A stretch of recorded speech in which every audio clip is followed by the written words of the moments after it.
Assalamualaikum warahmatullahi wabarakatuh. Alhamdulillah alamin. Wabihi nasta'in ala umuriddin yawaddin. Wassalatu wassalamu ala asrafil anbiya'i wa mursalin wa ala alihi wa sahbihi ajma'in, amma ba'du. Perkenalkan, nama saya Muhammad Nurholis Hekal dari kelas 6D, Prodi Pendidikan Agama Islam di Universitas Ibnu Khaldun Bogor. Di sini saya akan menyampaikan dan menjelaskan terkait sejarah kebudayaan Islam. Nah, dalam sejarah kebudayaan Islam terdapat satu perjalanan Nabi Muhammad SAW tentang dakwahnya, tentang perjuangannya untuk menyebarkan agama Islam. Nah, salah satunya yaitu tentang hijrah Nabi Muhammad dari Mekah ke Madinah, atau perjalanan Nabi Muhammad berdakwah di kota Madinah. Akan kita bahas mengenai apa saja yang dilakukan oleh Rasulullah SAW di kota Madinah. Baik, di sini ada perkembangan dakwah Nabi Muhammad SAW periode Madinah. Jadi, jika kita ketahui bahwa sebelum ada namanya Madinah, yaitu namanya adalah kota Yastrib. Jadi awal mula perjalanan atau hijrahnya Rasulullah ke kota Madinah dikarenakan ada konflik atau rasa orang-orang kafir untuk membunuh Rasulullah SAW, karena di kota Mekah mayoritas itu adalah golongan dari orang-orang musyrik atau orang-orang kafir. Maka dari itu Rasulullah SAW hijrah ke kota Madinah. Sebelum beliau hijrah, beliau mengirim sahabatnya atau muridnya untuk mengajarkan Islam terlebih dahulu ke kota Madinah. Oleh karena itu, ketika beliau hijrah ke kota Madinah, masyarakat di kota Madinah itu sudah menunggu atau menantikan kedatangan Rasulullah SAW ke kota Madinah. Nah, di kota Madinah Rasulullah SAW itu disambut sangat gembira oleh masyarakat Madinah. Kenapa? Karena di kota Madinah itu dibutuhkan atau sangat membutuhkan seorang pemimpin. Karena di kota Madinah itu banyak atau di dalam kota Madinah itu terdapat berbagai suku. Yang pertama yaitu suku Quraisy dan Ansor, dan ada lagi kaum kota Madinahnya sendiri seperti Baduy dan lain-lain gitu. Maka dari itu, untuk mencegah atau timbulnya konflik itu dibutuhkan seorang pemimpin. Itu disadari oleh masyarakat Madinah. Maka dari itu masyarakat Madinah sangat menunggu atau menantikan kedatangan Rasulullah SAW ke kota Madinah. Baik, selanjutnya itu kebijakan Nabi dalam membangun kota Yastrib atau kota Madinah. Yang pertama itu adalah mempersaudarakan kaum Muhajirin dan kaum Ansor. Yang kedua adalah membangun Masjid Quba. Dan yang ketiga adalah menetapkan piagam Madinah. Yang keempat adalah menciptakan kesejahteraan umum. Dan yang kelima adalah menciptakan stabilitas nasional. Dan ini kebijakan-kebijakan Nabi untuk membangun kota Yastrib, yang sebelumnya tidak ada kebijakan atau peraturan-peraturan yang ada untuk mengatur masyarakat di kota Madinah. Maka dari itu Rasulullah SAW membuat kebijakan yang untuk atau fungsinya adalah untuk mengatur kehidupan masyarakat di kota Madinah. Yang pertama adalah mempersaudarakan kaum Muhajirin dan Ansor. Karena kita ketahui bahwa kaum Muhajirin dan Ansor itu sering sekali terjadi konflik antar kaum tersebut gitu. Dari itu nanti kita akan menjelaskan tentang peraturan apa yang ditetapkan oleh Rasul ketika di kota Madinah. Dan yang kedua adalah membangun Masjid Quba. Nah, Masjid Quba ini adalah masjid yang pertama dibangun oleh Rasulullah SAW di kota Madinah. Nah, Masjid Quba ini yaitu didirikan tak lain adalah fungsinya untuk tempat berkumpul, dan yang kedua adalah untuk tempat bermusyawarah, yang ketiga adalah untuk tempat beribadah, dan yang keempat adalah untuk kehidupan masyarakat sekitar, seperti ada yang berjualan dan lain-lain. Maka dari itu Masjid Quba ini sangat multifungsi.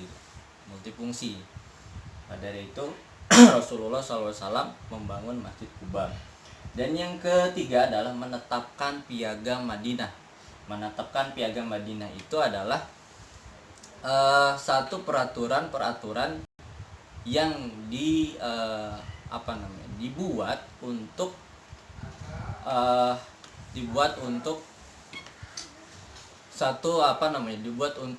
sebuah peraturan yang mengatur hukum di kota Madinah. Dan kita lihat bahwa ada undang-undang dari Piagam Madinah tersebut. Yang pertama adalah pada pasal pertama disebutkan bahwa penduduk Madinah adalah satu kesatuan umat yang terdiri dari berbagai raga manusia yang berbeda-beda. Terus yang kedua adalah pada pasal kedua dan ketiga disebutkan bahwa di antara ciri khas terpenting dari masyarakat beriman adalah tumbuh dan berkembang solidaritas serta jiwa senasib dan setanggungan antara kaum beriman. Dan yang keempat adalah pada pasal 11 disebutkan bahwa orang-orang beriman di Madinah tidak boleh membiarkan penderitaan yang mendera saudara mereka, tetapi harus membantu. Jadi di sini adalah kenapa adanya Piagam Madinah, dikarenakan Piagam Madinah ini adalah untuk satu ideologi atau dasar hukum di kota Madinah. Karena kita tahu tadi dijelaskan bahwa di kota Madinah itu terdapat macam-macam suku atau kaum. Ada kaum Ansor, kaum Muhajirin, dan lain-lain.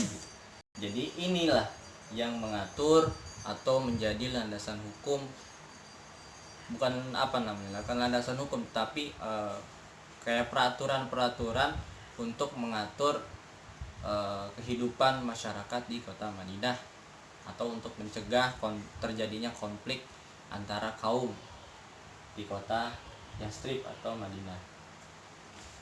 Terus yang saya adalah strategi dakwah di Madinah. Strategi dakwah di Madinah, yang pertama adalah metode dakwah sesuai petunjuk Allah dalam surat An-Nahl 125 yang berbunyi Bismillahirrahmanirrahim, ud'u ila sabili rabbika bil hikmah wal mau'izatil hasanah wajadiluhum billati hiya ahsanu inna rabbaka huwa a'lamu biman dhalla an sabilihi wa huwa 'alal muhtadin. Shadaqallahu al-azim. Artinya adalah serulah manusia kepada jalan Tuhanmu dengan hikmah dan pelajaran yang baik, dan bantahlah mereka dengan cara yang baik.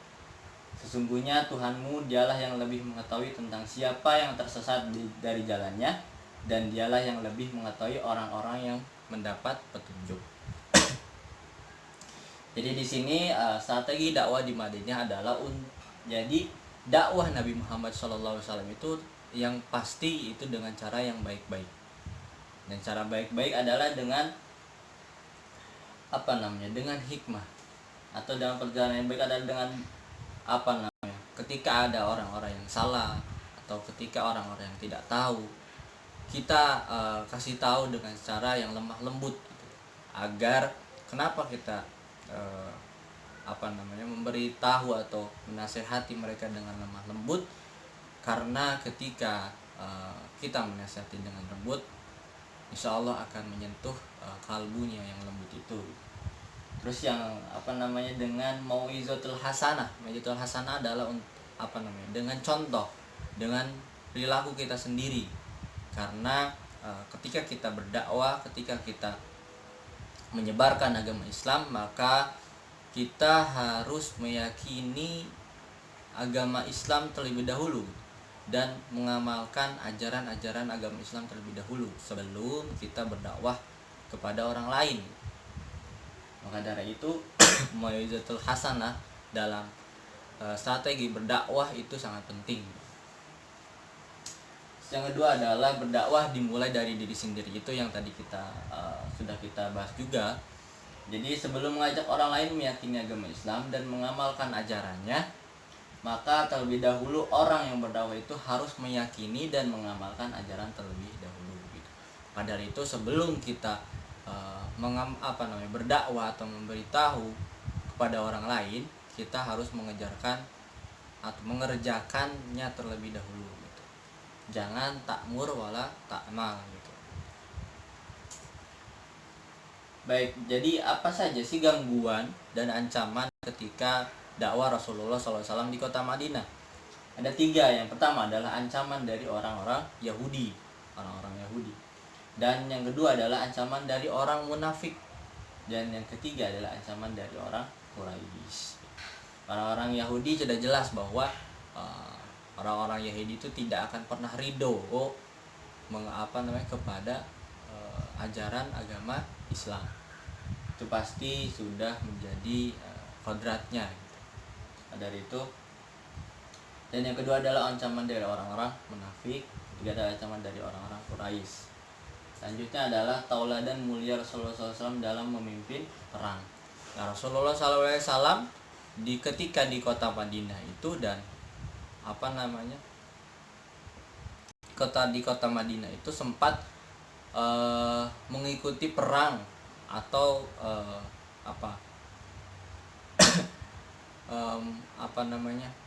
bergelut dengan di medan perang gitu. Dan Rasulullah SAW sendiri yang memimpin pasukannya. Perang apa saja yang diikuti atau dipimpin oleh Rasul? Yang pertama adalah perang Badar, dan yang kedua adalah perang Uhud, dan yang ketiga adalah perang Khandaq. Nah, perubahan besar yang dibawa Islam atau perubahan besar yang dibawa Rasulullah SAW di kota Madinah. Pertama adalah dari segi agama, dan yang kedua adalah dari segi kemasyarakatan, dan yang ketiga adalah dari segi politik. Dari segi politik di sini adalah jadi perubahan yang terjadi di kota Madinah dalam konteks politik, yaitu tentang perdagangan atau pemerintahan yang ada gitu. Jadi siapa pemimpin yang mengatur jalannya perekonomian, hukum-hukum masyarakat, tata tertib yang harus dilakukan atau ditaati oleh masyarakat Madinah itu satu kemajuan dari segi politik atau kemasyarakatan. Mungkin cukup sekian penjelasan dari saya. Kurang lebihnya mohon maaf. Assalamualaikum warahmatullahi wabarakatuh.